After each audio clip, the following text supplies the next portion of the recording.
During the International Valorant Tournament Masters Berlin, winning both pistol rounds meant your chances of winning the map were as high as 83%. You might think that that's just because it's pro play. Winning pistols in ranked is not so important. But in Counter-Strike, where we have access to data from millions of games, we find that even for your regular old ranked player, losing both of those crucial pistols and the eco round afterwards put your odds of winning below 20%. It's fair to say that the start of a game dictates whether or not you're firmly in the driver's seat or are scrambling to make a comeback. That's why in this video, I'll be going over how to approach the first few rounds of any half, including how you should go about pistol rounds, picking a one pistol round to an even larger advantage, and stopping your opponents in their tracks and turning the tides in case you lost that pistol round. Now, quickly before the video, if you're below Radiant and you're looking to start your rank up journey in the best possible way, my team of Radiant coaches and I can help you with our 10-week premium coaching program that offers a 500 RR rank up guarantee or your money back. That's right. If you don't see results with our coaching, you don't pay. We have over a dozen Radiant coaches with VCT experience on teams like Ascend, EG, FaZe, Immortals, Disguise, Gen G, Xset, Giants, and more. To learn more and to see if we'd be a good fit, use the link in the description below to book a free strategy call with me and my team. Hurry, because we maxed out all the spots for our previous season and we've just opened up 80 more spots for the next season. Okay, let's get started on the pistol rounds, as they are super important in giving you a big economic advantage in round 2. As you know, you have a lot of options available. You can buy upgraded pistols, abilities, shields, or in most cases, a mix. So then what should you buy? If you ask the average ranked player, you probably end up with a Ghost or Chef. Ask Sentinels and it's always a classic. But the truth is somewhere in between, as it depends strongly on your goals. When you look at Valorant's little brother, Counter-Strike, pistol rounds work a bit differently. The defenders spawn with what's essentially a Ghost, and the attackers get a somewhat worse Classic. I mention that because this different structure is quite helpful. The game holds your hand in deciding what to go for. Classics aren't long-range monsters, and since your enemies don't have strong utility, the obvious play is to go for a 5-man rush. Your enemies have no real utility to stop it, and your guns work well at the closer ranges of a site rush. And since you don't expect more than 2 or 3 enemies to hold the site, you can quickly overwhelm them.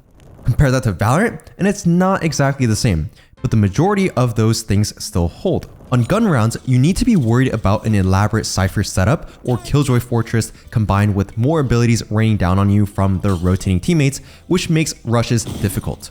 But on pistol rounds, not so much. Sentinel setups tend to be based on 1 or 2 abilities, and teammates often don't have much of anything. Combine that with a pure numbers advantage, and you'll see why 4 or 5-man rushes are just that effective.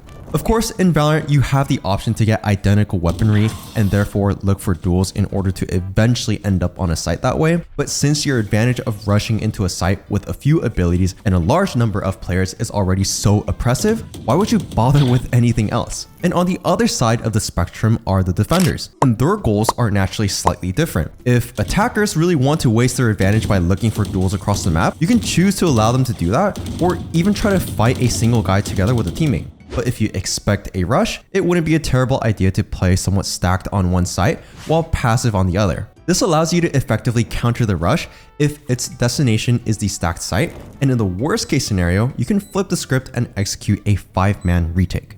Alright, after the pistol round, there are 2 options. Either you won and you need to play the anti-eco, or you lost and you have some different goals. We'll discuss how to approach both and the timestamps are available, but let's start with the scenario where you won the pistol round. After winning pistol, you have a big economic advantage. While you might not be able to fully buy with 5 vandals and abilities, you have enough to get a couple Spectres, Bulldogs, and maybe an odd gun here and there. It might not sound like much, but when you put it into perspective and consider your enemies can only really afford Stingers, it's quite the advantage. Because of that, you should absolutely buy into the round and abuse that advantage to get started on an early winning streak.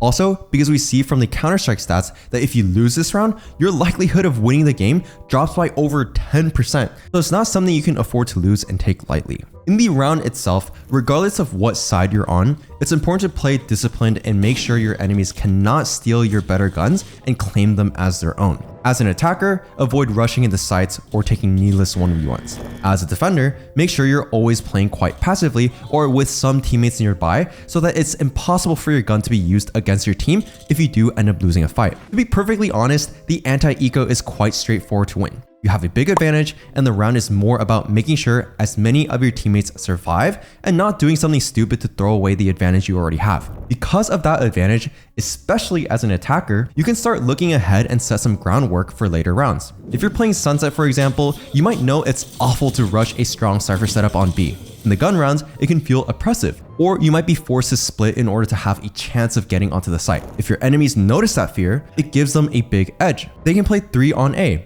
at which point both sides become nightmarish to push. Therefore, in the anti-eco and rounds similar to it, you can start conditioning your opponents to make sure that doesn't happen. I already mentioned how pistol round defensive setups are weak, and while eco round setups are even weaker. So use these rounds to your advantage. Give the illusion that you're not scared of hitting the site that the sentinel is on during the anti-eco, so that during the gun rounds, you can happily avoid the difficult site. Now, with the first 2 rounds in the bag, you're about to face our biggest challenge yet. If round 2 went according to plan, your team forced and won while keeping as many players alive as possible. Meanwhile, your enemies decided to eco and ultimately got smacked while saving up for this round, round 3, the bonus round.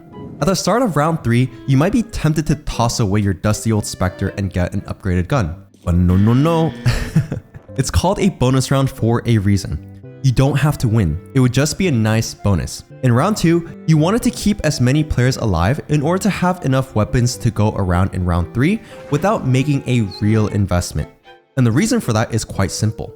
Since your enemies ecoed in the previous round, they can all field proper guns now. And while you theoretically could do the same, it would cost your team their entire economy. Not only would you be throwing away Bulldogs and Spectres, which are inferior to Phantoms but perfectly good otherwise, but you would also end up in a must-win round, with a loss meaning you are forced to eco in round 4. On the other hand, if you're lucky enough to win the bonus, your enemies will again be forced to save and be on eco. Because of that, you can keep some of the saved guns for just 1 extra round, and come round 5, when both teams will have their first proper full buy, you'll have an economy that's so strong you can pretty much buy for the rest of the half. Of course, you can't always win the bonus, but the truth is you don't have to. Depending on how many of your teammates survived, you can go for a few main approaches. If 4 to 5 of your teammates lived, you would have at least 4 guns and maybe a saved sheriff, which would actually give you a pretty good chance to win the round outright. The way to go about this is somewhat similar to pistol round. Attackers should try to set up a rush, and defenders play stacked together, relying on organized retakes if it comes to that. It might not always work, your guns are worse after all. But 4 to 5 Spectres fighting together have a much better chance of winning than Spectres dueling 1 versus 1 at long range against a Vandal. Now, let's say if 2 to 3 guns are all you have to work with, your chances are understandably looking quite a bit worse. But don't worry, you still have 2 achievable goals, arguably more important than actually winning the round. Firstly, as the attacking team, you can farm ult orbs. Since you won the first 2 rounds, you're likely already getting ahead in the ult economy. If you can further that advantage, you have a big advantage in the first few gun rounds, where your ultimates will be coming online before that of your opponents. Aside from ult orbs, and this goes for both teams, you should try to do as much damage as possible. If you lose the round but take down 3 or more enemies, you'll have a very strong buy in round 4 because of your bonus round, and your enemies will have a crippling economy that can tumble over in just a single round. This sets you up really nicely for a big early lead. Finally, if catastrophe struck and you only had 1 or even 0 surviving members on your team on the second round, this is perhaps an exception in that you might choose not to bonus. The idea of tossing away guns being a waste doesn't apply here since there are no guns to begin with. Therefore, it's best to make it a regular old gun round instead. Here, it's still smart to get some ult orbs if possible. You still won the first 2 rounds, but your advantage wouldn't be as great as if you had kept more players alive. By now, it's pretty clear how a good early game can get out of hand and become an overwhelming advantage in the mid game. But you can't win every pistol, and as we mentioned at the start, it's not lost if you know how to stop your enemies. So let's return to round 2, just this time as a team that actually lost the pistol round. Remember how it was crucial for a team to keep players alive during their anti-eco? Well, since we're on the other side now, round 2 becomes crucial for us as well. Just now, the name of the game is damage. During the second round, after a lost pistol, you have 2 options. Either you force a buy and go for a stinger strat, though I wouldn't really recommend it, or if you go for a more typical eco round, where you may buy a few upgraded pistols and try to see what you can get. We already saw how much of an impact a few kills in round 2 can have on round 3 and the rest of the game. So your goal is simple, get some kills. Basically, everything we said before is now flipped on its head. If you have something like a sheriff, look for eco-hungry players who can be kind enough to give you a gun upgrade. And in general, give your opponents time to make mistakes or do something stupid. Any kill you can get is a huge win.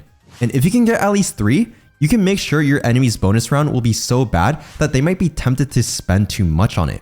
It's important to note that while your chances of winning this round are slim to none, your odds of getting a few kills are quite high, especially with how greedy ranked players can be. If you are patient enough and your enemies toss, winning round 2 after losing a pistol often puts you in a better spot than simply winning pistol. So if your enemies try their hardest to lose, which you'll find is quite common if you play like a rat, be sure to be ready to take advantage of that. And that gets us to round 3. There are again 2 scenarios. Either you won the eco or most likely you lost it. If you won, you don't need any more help. Just play the game like you would have had you won the first 2 rounds, and you are already in great shape. But for most cases, let's take a look at the anti-bonus. Playing against an enemy bonus round is very similar to playing an anti-eco. If you lose more than 1 or 2 players, round 4 will be really tough, as you'll be on the verge of getting your economy reset. So again, it's important to stick together and not lose too much weaponry. Keep it clean. While it's easy to let your guard down here, it's really important that you don't. This round easily has the largest impact on the rest of the game for you. If you win it cleanly, your economy is in a good spot and you might even win the game 13-2. But if it gets overly messy, the next round you'll be with your backs against the wall in a must-win situation with not so good weaponry. And you'll truly feel where that 19% win chance comes from. That should be all you need to know. Thanks for watching all the way to the end, and if you want to see more videos like this, please subscribe. And until next time, hope you have a good one. Bye-bye.